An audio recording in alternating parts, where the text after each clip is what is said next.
Et salut tout le monde, j'espère vraiment que vous allez bien, moi ça va super, on se retrouve pour une nouvelle vidéo.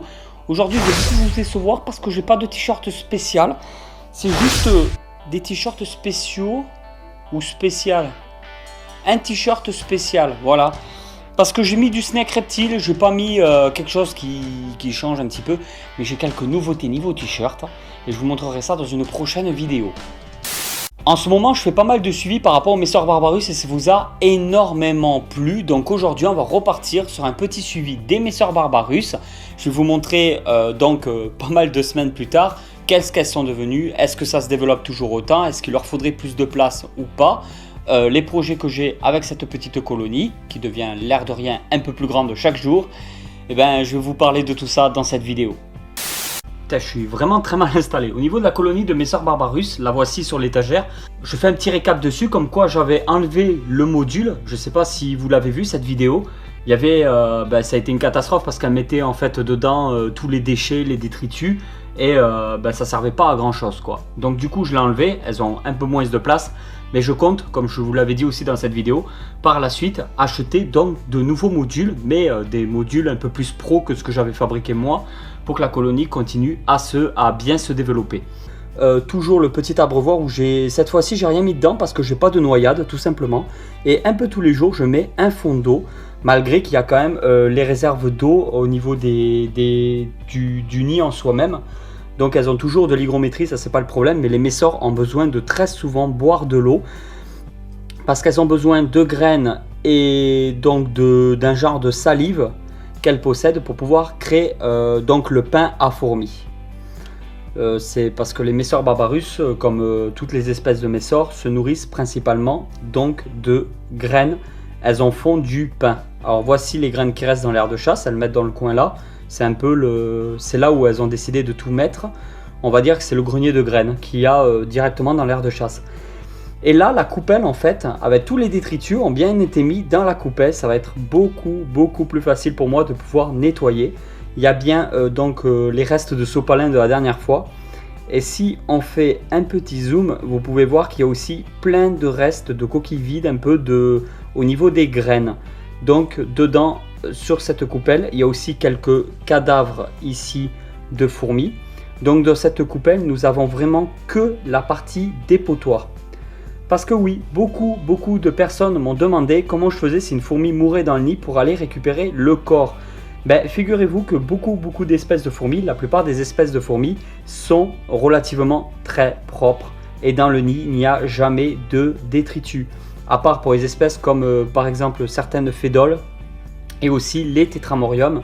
Sinon chez les Messor, ce sont des espèces Liasus, Lasius, Messor, Formica, ce sont des espèces très propres et en général le nid est toujours très propre.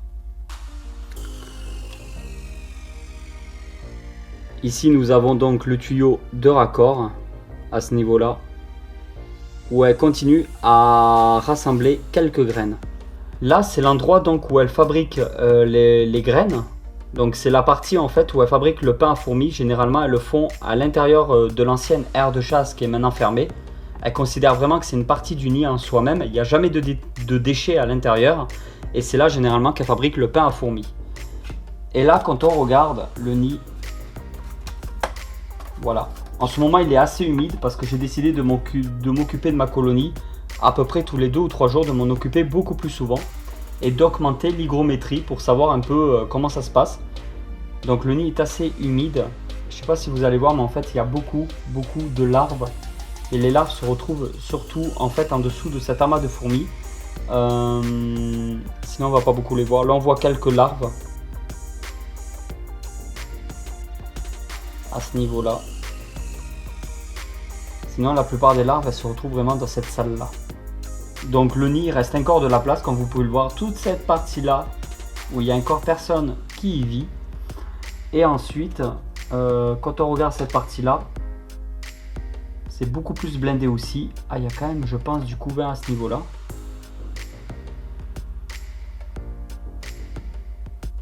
On dirait bien du couvain et non du pain à fourmis. Là-bas par contre, ici, là, juste là, je vais essayer de prendre la pince pour vous montrer. Juste là, ça, je crois que c'est du pain à fourmis. qu'elles sont en train de fabriquer. Il y a pas mal de grappes d'œufs et de larves. Donc en fin de compte, la colonie va littéralement exploser. Regardez cette grappe d'œufs qu'elle porte, l'ouvrière.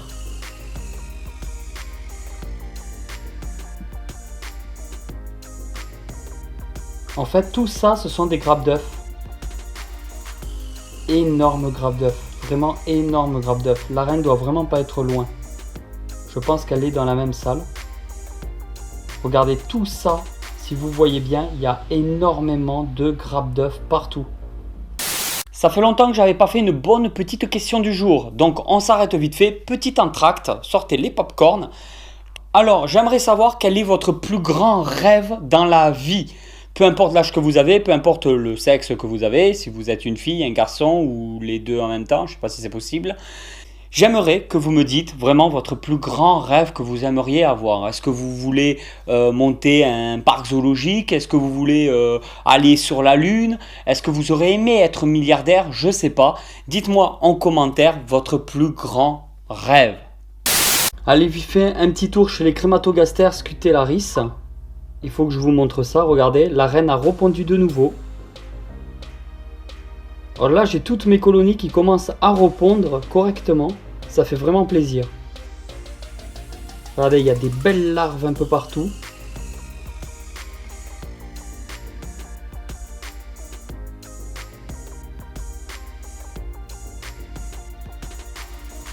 On va en profiter pour leur donner à manger. Voici des morceaux de blattes décongelées que j'ai découpés en petits morceaux. Hop là. Et on va en mettre... Oh, ça s'est accroché. Et on va en mettre un peu ici.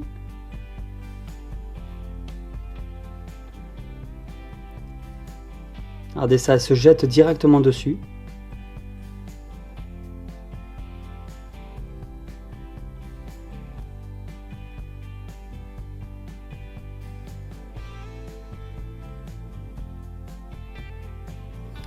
Et je vais en donner un peu à tout le monde.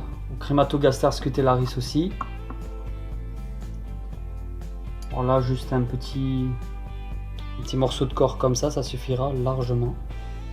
Là, et on va récupérer les détritus à côté. Bon, après avoir nourri la plupart de mes colonies avec les morceaux de blattes, j'ai mis tout le reste donc pour les Messor Barbarus. Je pense que c'est bien, même si c'est une espèce granivore, de donner régulièrement dans la semaine quelques insectes, même s'il faut vraiment privilégier au maximum les graines.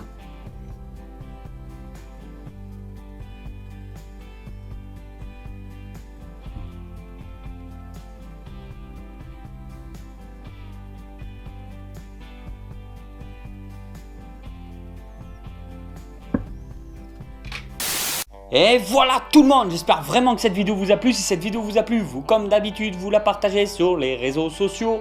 Vous pouvez me retrouver aussi sur Snapchat. Et je vous dis à très vite pour une nouvelle vidéo. Allez tout le monde, ciao ciao.